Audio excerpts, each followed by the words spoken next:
at AIPAC, where there again, we have what's old is new again. That you have AIPAC, which is supported by wealthy special interest groups, elites, and then you have the rest of the Jews, and there's this essential foundational tension that's happening. And I think that what we saw at AIPAC is merely the beginning of a much longer process. And so, since music is great, we'll end with the sounds of If Not Now When at the AIPAC conference last week.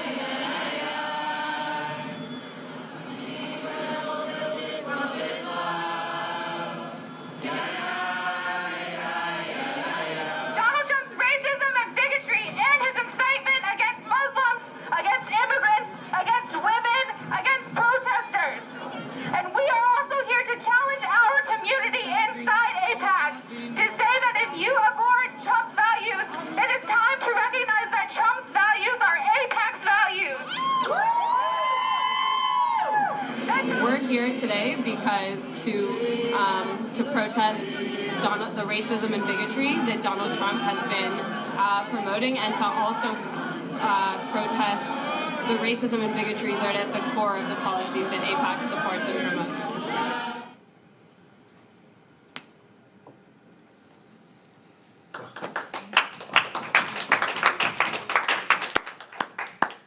Thanks, Sam.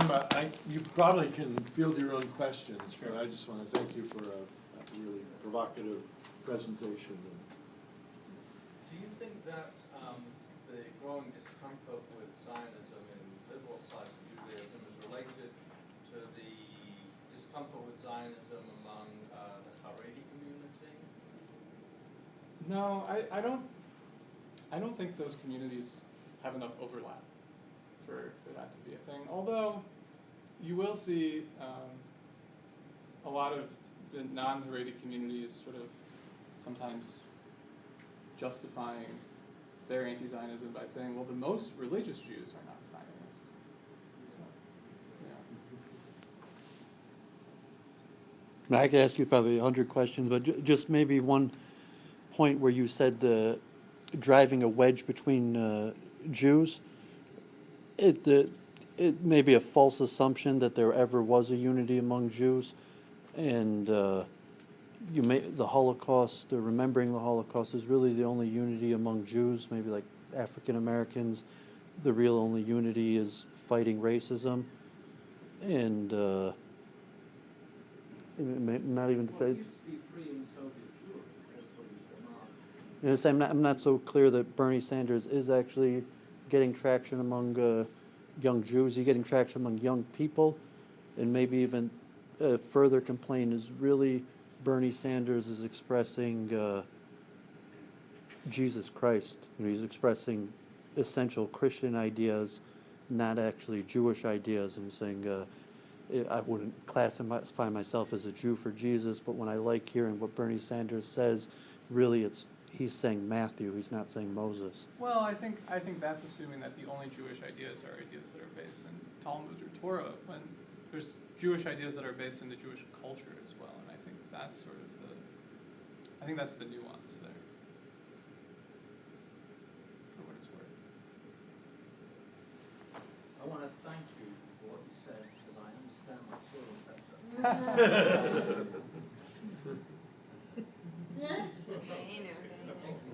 Yeah. Can you clarify a little bit your analogy with the Bund? Because I'm not clear where it comes together, because Bund was a Marxist, autonomist, secular, Yiddish promoting movement.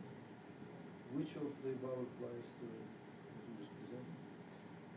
Well, I think first of all, it's a loose analogy, right? I think that's the primary thing, is that the Bund existed, almost a century ago, and it doesn't really exist now, and that, you can't say it's the same thing. But I think you know, that the socialism, you know, there are different types of socialism, right? I mean, one is core Marxism, and the other one is sort of a loose democratic socialism. I think that those have some, those are somewhat analogous. But I think, you know, what is really interesting is sort of the Yiddish culture, which, you know, when the majority of your cohorts don't speak Yiddish, it's tough to have a Yiddish culture. But you can have a culture that echoes a Yiddish culture, right? And you see that in the revival of klezmer music. You see that in the demand that the Bernie Sanders campaign, as well as printing buttons in Hebrew, print them in Yiddish, which is kind of an out there demand, but they did it. So basically, your answer is that it's a very poor analogy. It's an analogy that gets people in the room. Revival of klezmer music is in Poland and Germany. There are very few Jews. I mean, one of the things I think that allows a linkage is the idea of a Jewish expression of universalism. And part of what the Zionist trajectory was away from Jewish universalism to a very strong sense of particularism. So when you think about a post-Zionist millennial generation, that generation may be embracing a new form of Jewish universalism, which is one of the things I think that Bernie Sanders represents.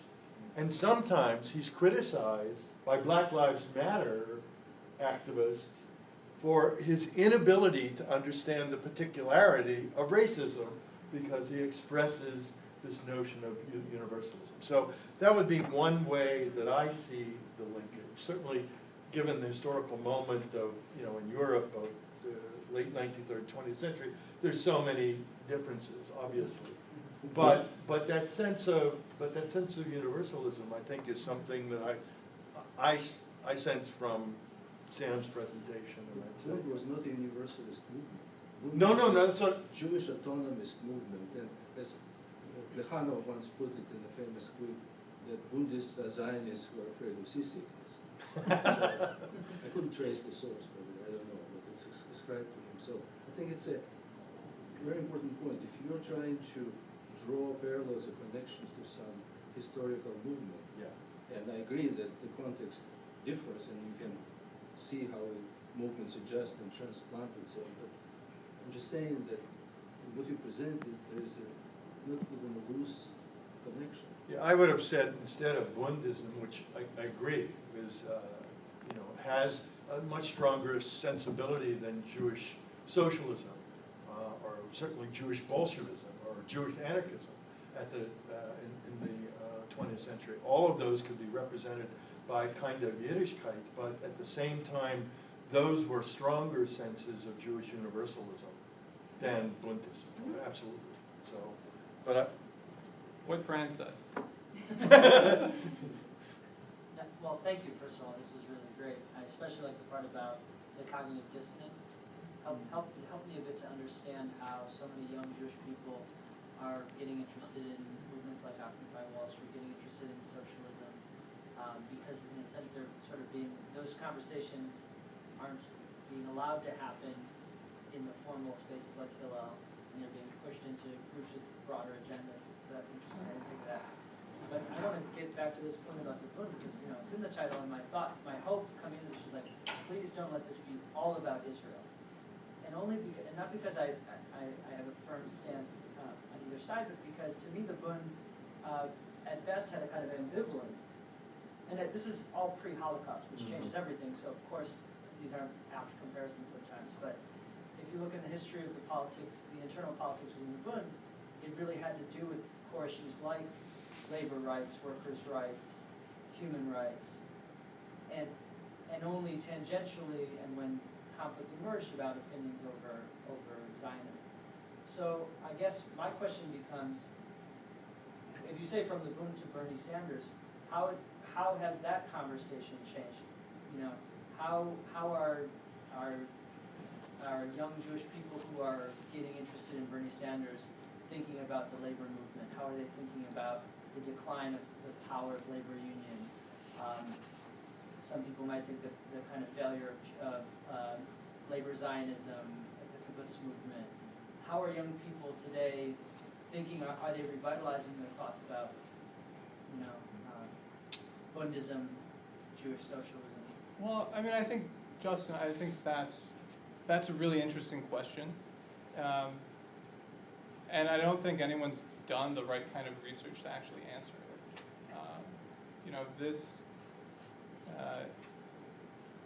This sort of question about how are young Jews understanding their relationship to labor,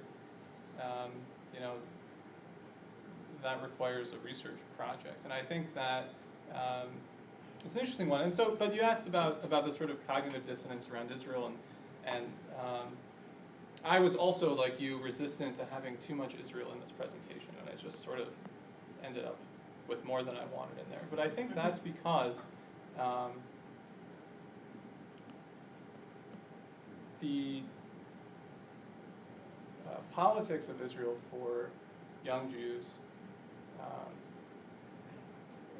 they drive them apart from traditionally progressive groups that Jews would be a part of, right? And so they're sort of forced with this what I call the wedge, or with this question of, well, do we defend Zionism, or do we stick to the progressive mores that we're taught in the groups that we traditionally have been associated with? And so if you choose to go towards defending Zionism and defending Israel, then you move away from those progressive groups. But if you choose to move away from Israel, well, then you go deeper and deeper into those circles, right, in those groups of progressive or socialist politics. And so I think that in a certain sense, the politics of Zionism, or the politics of Israel, has driven Jews even further to the left as sort of a reaction, or sort of a pendulum swing, right? Right, but it's the wedge, right? It's the wedge that has kind of come to be the umbrella deciding factor. Like, will my temple have activists from Flint come and speak about the water crisis? Well, not if they've criticized Israel. Right. It's like, well, but people are poisoned in Flint, right? Right. Like, can we put that issue aside right now so we can talk about this? No, you can't. Right. They support PDS. Right. So this has been great. I just came back from a week tour of Zionist socialism in Israel. Didn't know that's what the tour was about. And it was amazing because we visited communities that were Haredi to totally secular to non, to Arab, non-Jewish. So I guess in this, the Zionism thing felt interesting because unlike generations earlier, Zionism and the labor you mentioned and sort of draining the swamps was a reality, and the kibbutzim and that movement was a necessity, and Habonim Dror and other youth groups in America for people to move to Israel and for Israel to solidify and be an entity. And today, I think youth from my generation takes for granted that Israel will exist. So when you mention the Pew study, I mean, to me, it's not like Jews are not interested or the youth are not interested. It's that we're having a different conversation. We're not Zionistic because that's a cause that happened. To me, Zionism and post-Zionism is like irrelevant to how I identify with Israel, or if Israel, that question is just like, well, it's not going to happen. We take for granted that Israel will be here. So that was sort of a comment about that, and I wonder how you feel about Zionism. And I feel like Zionism as an excuse, or anti-Zionism is like a modern day cover of anti-Semitism. I've heard that too, and why I am far away from the word Zionism, even if I spent so much time in Israel and have such a relationship. Like, there's something to unpack for me about Zionism and the socialist Zionist combo seems like you can just separate them, and like Bernie has the socialist part and the Zionist part is irrelevant for today. And a lot of these groups that I met were socialist Zionist groups of young people who were totally, sharing one bank account and raising their children together and really doing socialism, but without really paying attention to Zionism. It was just anti-capitalism, and the anti-capitalism was much more important than sort of those Zionistic ideals of yesteryear. So I guess it was more of a comment, but you can speak to that. Yeah, I think you're right about sort of the not thinking about Zionism or the not thinking about Israel. Where I think for a lot of the Jews in this cohort, Zionism is not a thought-through ideology. It's just default, right? It's just it's not like you went through a process and decided, well, I'm going to be a Zionist. It's just the default position, right? But I think, on the other hand, sort of, and I think Zionism has become sort of this contested term, both within the community and without the community. I have a friend, we were having a discussion, and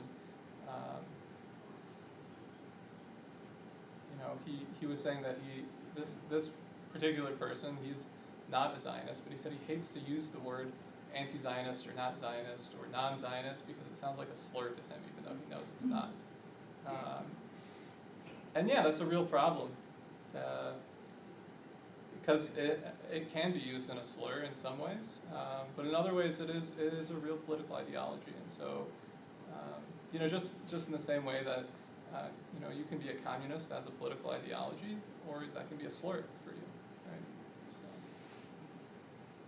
Can I increase the dissonance here? Because Sure. it's it's whatever you call the elephant in the room, but it's obvious. It's like Donald Trump. There's going to be a fourth Jewish Trump just came into the world.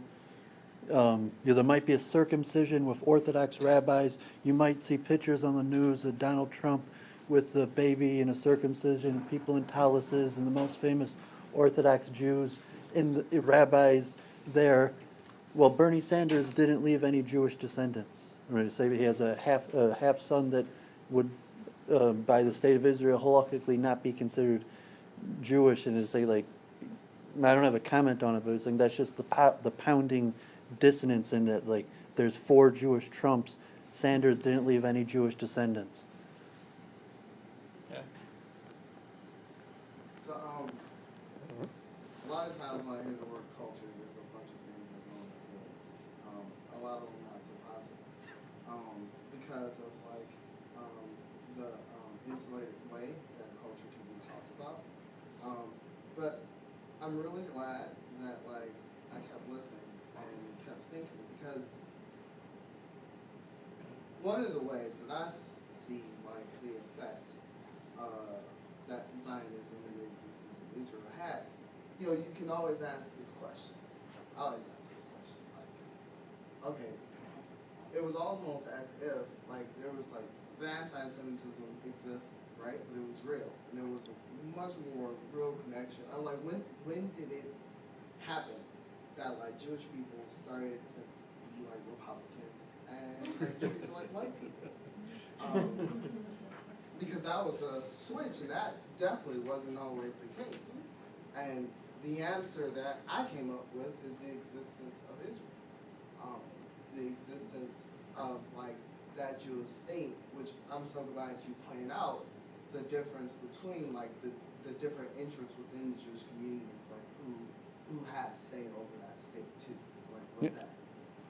And so, because I thought it was the strangest thing that people were you're learning Yiddish again. I'm what is that?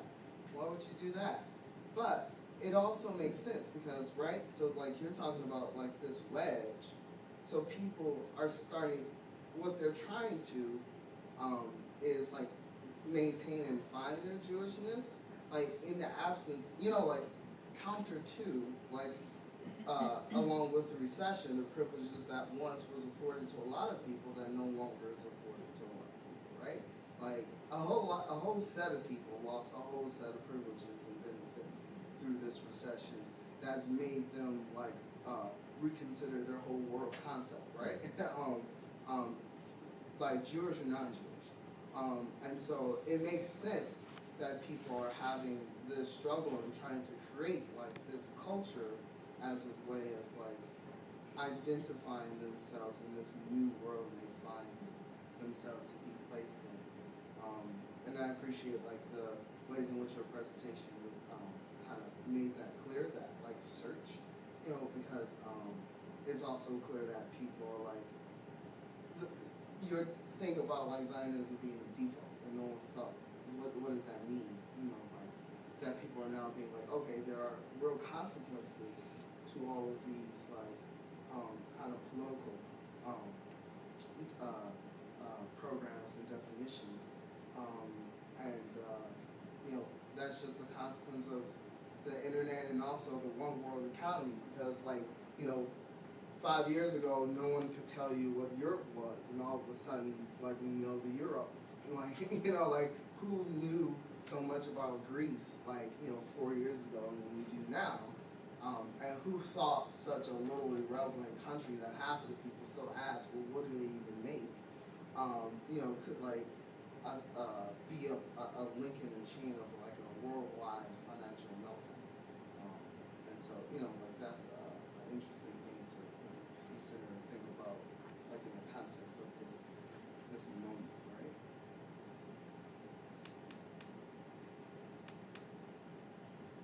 Yes. Sorry, yeah. Yes to everything you said, Tristan. But you're saying Jews are popular among the Republicans as long as Netanyahu's our leader.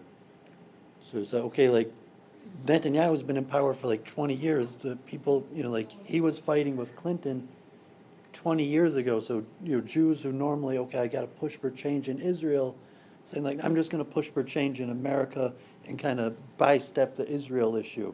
I still kind of like Israel. I'm a Jew. I support Israel, but let me bystep that. I can't really make any changes there. Netanyahu has a iron fist on us, and he's buddies with all our Republican leaders.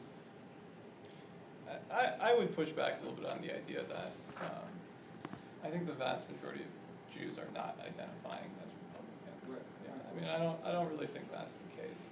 But I do think the case is that... Whereas like Ted Nugent said, Netanyahu is the best politician in the world, not even Ronald Reagan.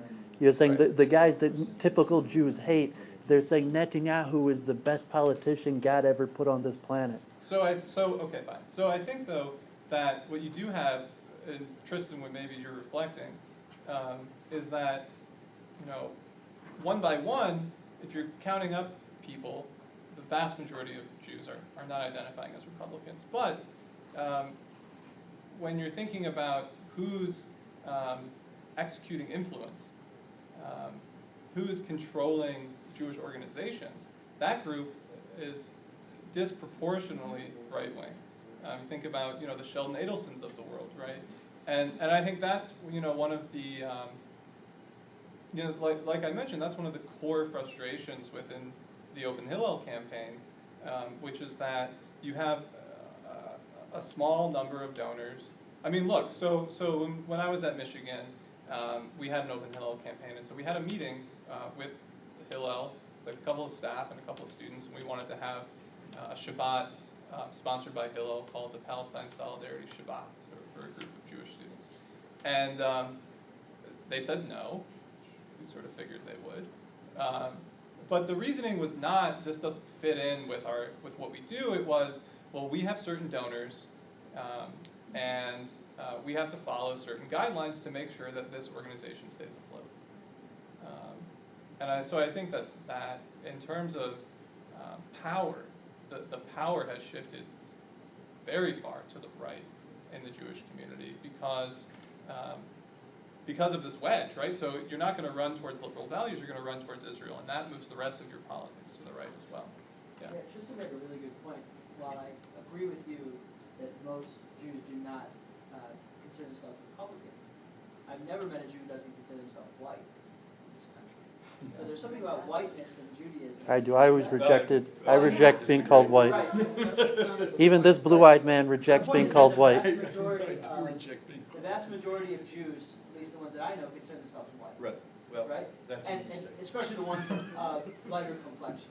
Right? But historically that's not always been the case. Right. And there was a time in this country where Jews, like many other immigrants, were not considered white. Right, exactly. And so when you talk about the Black Lives Matter critique of Bernie Sanders, and this came up when he had the ghetto comment, right? When Bernie Sanders mentioned something about white people not being able to understand what it's like to live in a ghetto. There was actually a really interesting conversation that followed on one of the listservs that I'm on about Bernie Sanders and the sort of conflation of whiteness and Judaism.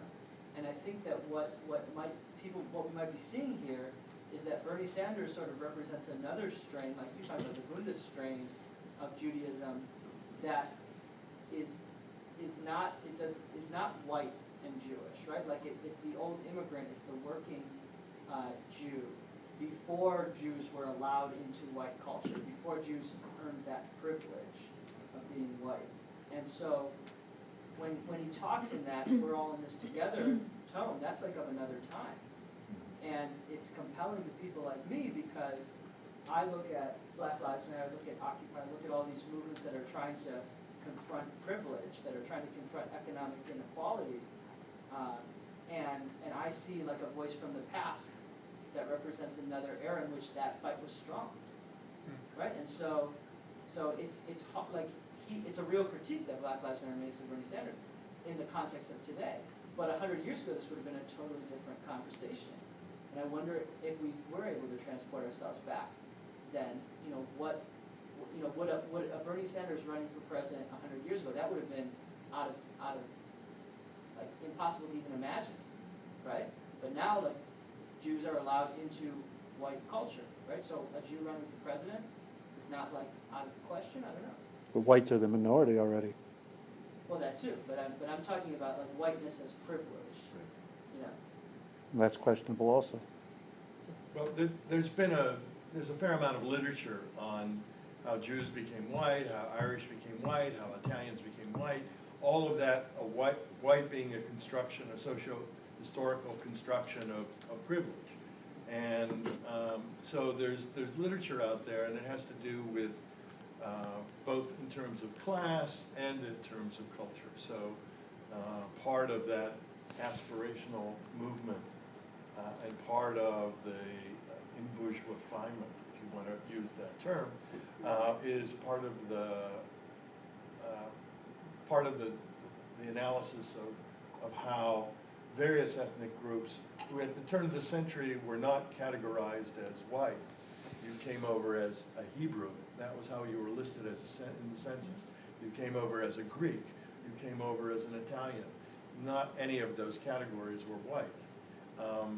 So the 20th century and the transformations that go on in the 20th century have a lot to say about the leaving those sorts of ethnic identities, but not, still holding on either in some political sense to it or in some cultural sense to it. So, that's.